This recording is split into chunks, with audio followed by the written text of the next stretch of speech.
In this video, we will talk about how to formulate interview questions when you're doing qualitative interviews. And I should start by stating very clearly that interview questions are not the same as research questions. These two terms are sometimes mixed up. Research question is the overall question that your research project seeks to answer. It's usually, although it should be narrow, it's usually much more general, much more abstract than your interview questions.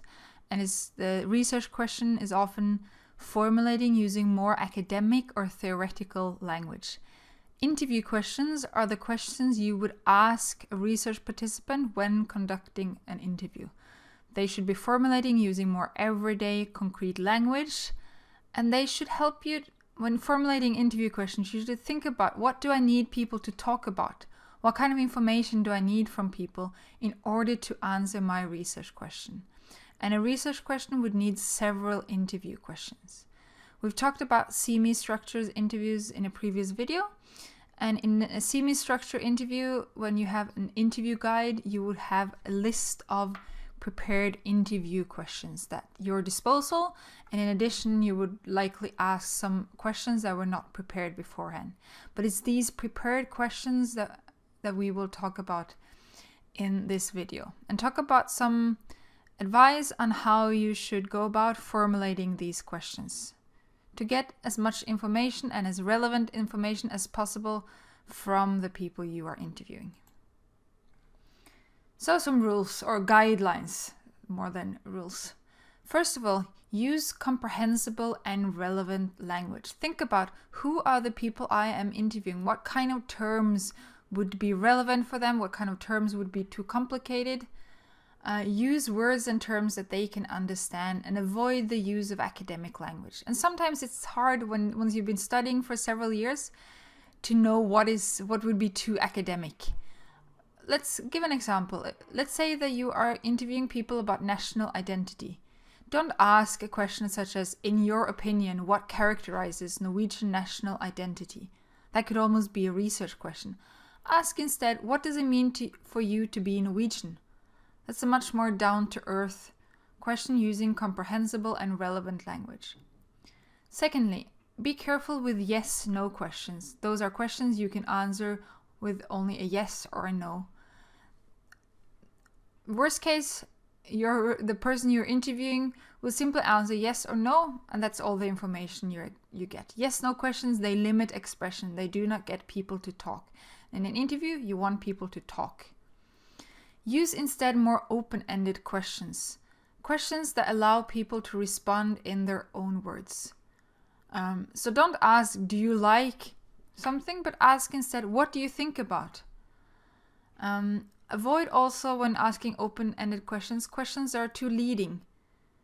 Don't ask, how satisfied are you with the course literature in this course? Because then you're assuming that people are satisfied. Ask instead, what do you think of the course literature? Don't ask, do you think it will be difficult to integrate refugees into Norwegian society? Because then you're assuming that the interview will think that it is difficult. Leading questions can be used on purpose to check the consistency of people's answer. And of course, as a researcher, you will always lead the interview to a certain degree through the questions that you ask. But lead the interview to certain topics, not put answers into people's mouth. Moreover, try to ask only one question at a time. Don't ask, what do you like and dislike about your study program? Ask first, what do you like, then what do you dislike, for instance. It's hard once too many questions are posed at the same time. The interview will likely just answer one of them, and you might forget, because you're too concerned about listening, too concerned about the next question to ask. You might forget that there's actually a couple of questions there that will never be answered. One question at a time is a good advice. And try to ask concrete questions. We are often not so conscious about our own thoughts, or actions. There might be questions, the questions you're asking might be about a topic that the interview might have an opinion about, but they might not have formulated that opinion or thought through their opinion so much.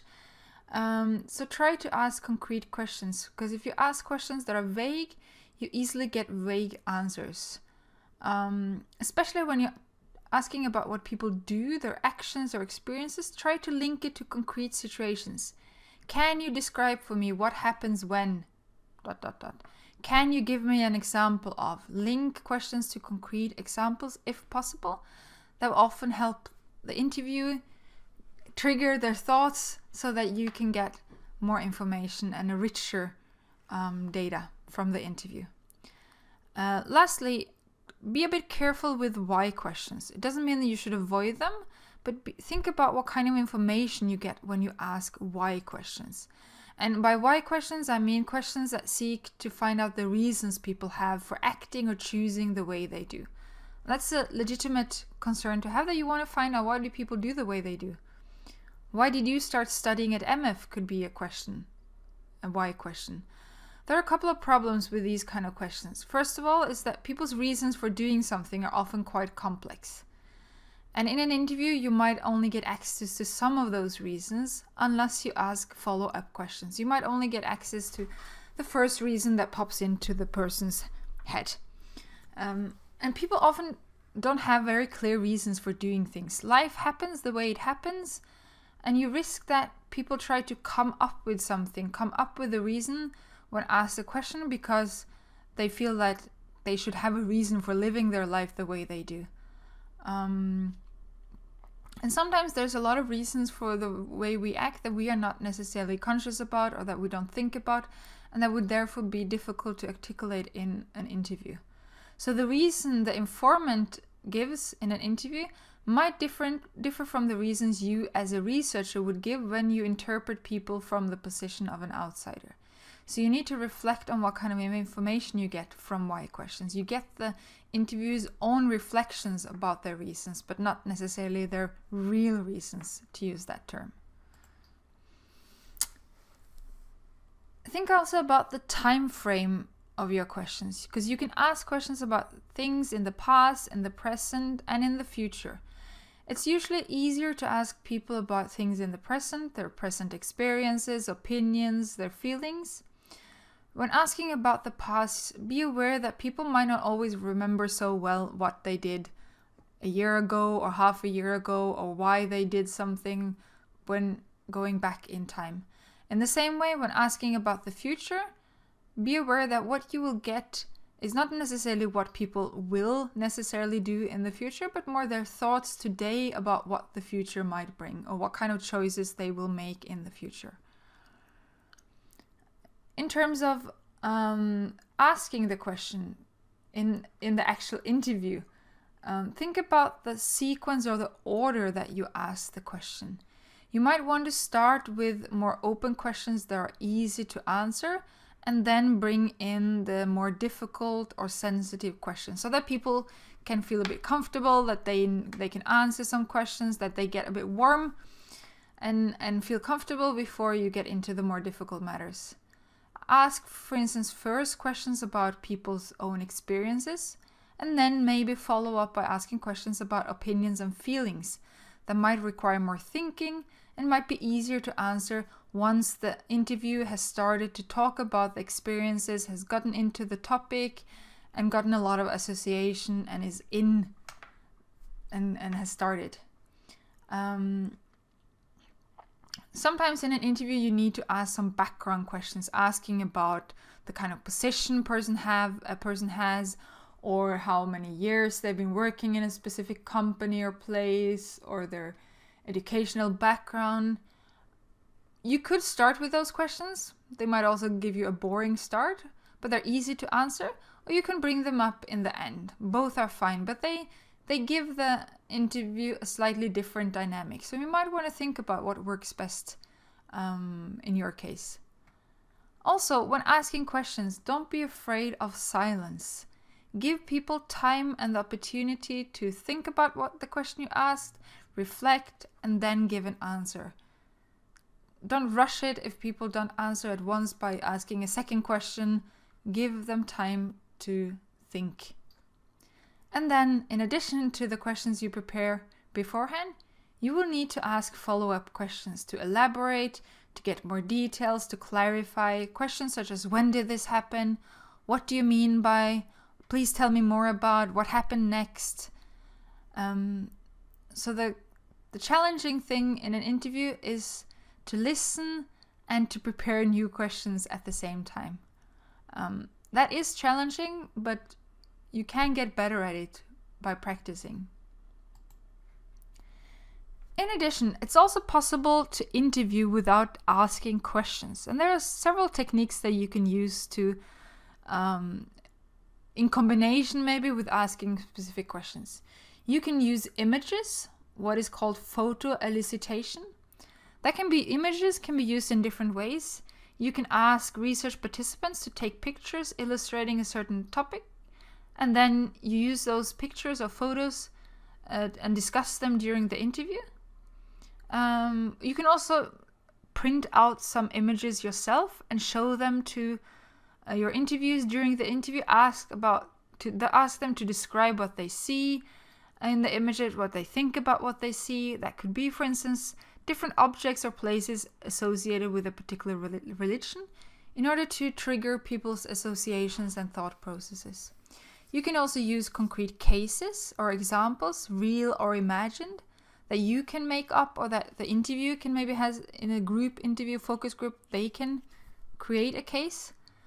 Ask them to describe a situation in which they felt or did or experienced something particular. Or you can describe an imagined situation and ask, what would you do in this situation? Cases can make the conversation more concrete and make it easier to go more in depth. You can also use cards with words, images, or short statements that the interviewee is asked to sort. For instance, these cards describe or do not describe the work environment in my workplace. And then you can use the order that they sort these cards in and their justification of this order to get more information about the work environment. Or they can be the cards can be ranked from important to not important, positive or negative. So cards can be used to stimulate conversation and discussion. These are just 3 potential techniques that you can use to interview without asking questions. Lastly, when it comes to formulating interview questions, do one or several pilot interviews or test interviews. A pilot interview is an interview where you would interview someone who ideally fits your selection or sampling criteria, so that you get practice in conducting interviews, in asking the questions, and you get some feedback on how the questions work. That you can test the interview guide and the interview questions, and then learn and evaluate and readjust your interview guide after the pilot interview. You can find out which questions were unclear, difficult, or didn't work at all, or you can get ideas for new questions that you hadn't thought about beforehand. Good luck doing interviews.